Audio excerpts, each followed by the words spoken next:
Greetings, my friends. I want to thank the Reverend Heather Kirk-Davidoff for inviting me to be a part of her Lenten Journey project for Westminster Presbyterian Church. And so while the specific audience for this video is the members of WPC, I hope that anyone who listens to this story finds encouragement for the journey. Here we go. Literature, both fiction and nonfiction, are full of pithy yet wise statements about journeys. Every journey begins with a single step. The only impossible journey is the one you never begin. Not all who wander are lost. Just as an aside, I can't tell you how many times I searched through the book of Proverbs looking for that last quote, only to find it again when I reread Tolkien. Such is the journey. Well, in the stories, there's always something to get the journey started. And along the way, there are both waypoints and reminders of the purpose of the journey. And there's something to keep the adventurers on the path. Well, life is no scripted adventure story, but it is the journey of a lifetime. And it has a beginning before we are even aware of it. And so there are waypoints and rest stops along the way. There are fast lanes and slow lanes. There are scenic country roads, and there are highways. But we travel without a roadmap, but with plenty of guidance when we are open to the help. And even when we are not open to prior wisdom, we still have access to the witness of those who have traveled their own ways on these roads. It's still available to us. Now, if you notice, I'm not mentioning the end of the journey, because it is the journey itself that is important. So what does all of that background mean, especially since the prompt that Pastor Heather gave me was about how my experiences at Westminster, how they were an on-ramp for my own faith journey? Well, I have been thinking long and hard about that particular analogy, and, well, I have so many on-ramps. But it doesn't all start at Westminster. Pastor Heather invited me to be part of this because Westminster is my home church. I really have 3 home churches. So I need to start at the beginning, which is from before I remember. I do have 3 home churches, as I said. Only one of these 3 is still in existence as a distinct worship and witness community.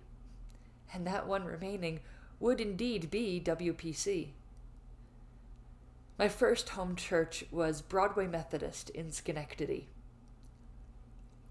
I still remember the hallways lined with various crafts. These hallways, they led down to the basement, where it smelled so good from the chicken barbecue dinners that they did for fundraising efforts. It was at these dinners that I decided that lemon meringue pie was my favorite, just like my papa, my grandfather. And it was also at these dinners that I decided that I absolutely loved the skins of baked potatoes. I think I got that from my Nana, my grandmother. There must have been something about this particular community that started my faith journey, but I do not remember the beginning. That brings me to my second home church, which was also in Schenectady, Union Presbyterian Church. I have numerous waypoint stories placed within this community, including the time when I was on a youth group missions trip, and our interim associate pastor asked me if I had ever considered being a pastor. I believe that my uncharitable response was something along the lines of, "There is no way on God's green earth that I would ever stand before people and tell them how to live." Newsflash. There's apparently more to being a pastor than just that. Well, while this particular church also no longer exists as a distinct worshiping body, the faith of the members of Union Presbyterian Church is still around, even though now they attend different churches. Well, this brings me to my third church home, Westminster. It occurs to me that I will serve many churches over my career as a pastor, and I will feel especially connected to the congregations that I serve for different reasons. But Westminster is my third home. And it is because you were there for me in some of my early faith formative years, welcoming me even when you didn't know who I was. You welcomed me so much that many of you forgot that I had not attended WPC during my time in youth group. You welcomed me to the mission trip in New Orleans, even though I was an unknown person, as I had been away at college when I joined. In fact, it actually was shortly after I began attending WPC with my family when I was home from college that I realized that I needed to go to seminary. Studying to be a pastor was the next right step for me. And you supported me through all of this. I attended seminary in Rochester, and while there, I learned to appreciate the logic of regular on-ramps, which brings it back to Heather's initial prompt for me. I need to lay some groundwork first.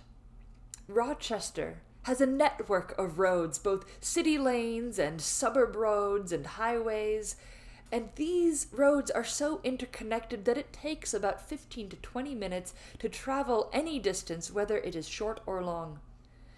You can travel through the city streets eschewing all of the on-ramps, and it will take you 15 minutes to reach your destination. Or you can take the on-ramps to the Can of Worms around the city, and it will take 15 minutes to reach your destination. The journey is different, but if there is a blockage anywhere, you pretty much can get around it with no loss of time. You see, the on-ramps, they do not save time, but they do give the driver a sense of moving, of having some semblance of control. They might seem like shortcuts, but in the end, the journey will take the same amount of time, whether you are waiting at a traffic light or ramp hopping or outright taking the highway. So WPC is my third church home because, among other reasons, there are so many different on-ramps as being part of the witness of Westminster. There's not one path or focus. But if you step back and look at it from a holistic point of view, even though at times it seems like these on-ramps are taking you all in so many different directions, it's still part of the same network of roads.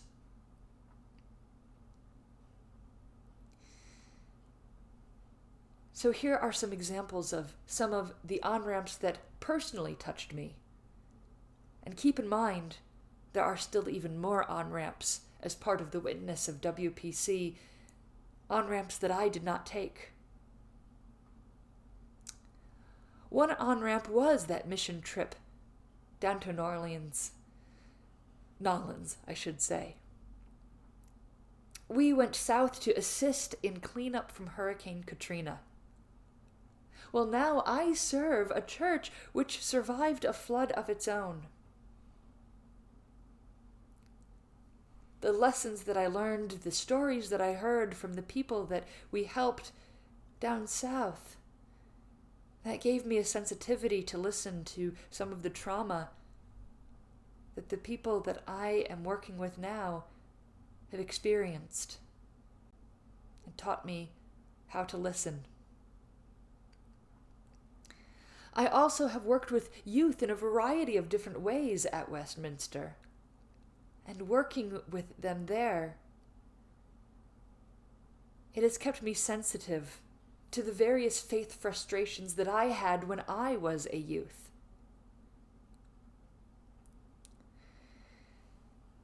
And while I was certainly welcomed to sing with the adult choir at Union Press, I was very much the kid of the choir members, tagging along with the choir, even though everyone in the choir at Union Press would have said that I was there on my own right. It was really singing with the chancel choir at WPC that helped me shape some of my own personal theologies around faith and singing. And this is a combination that I constantly use in my preaching and my teaching. When we sing the faith, when we engage in song, in the beauty of music, it opens up pathways to the divine.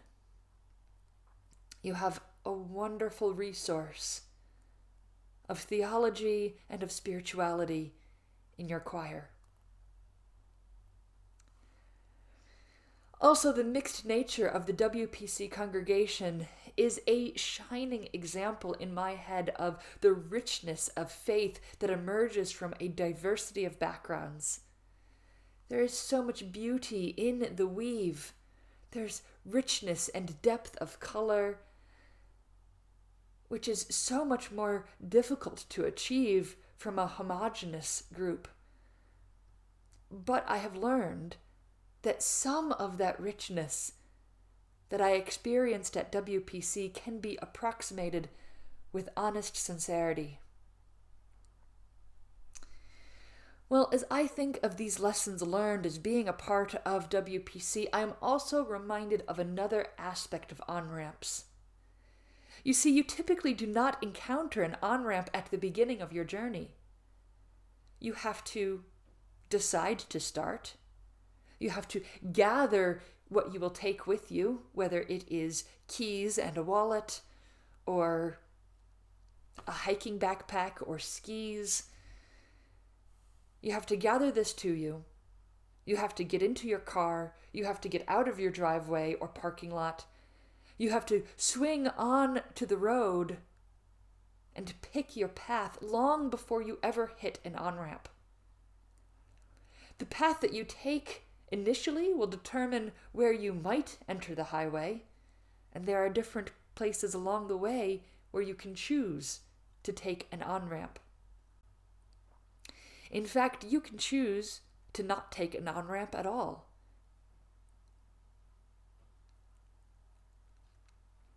You will also take an on-ramp back to the highway after pulling into a rest stop.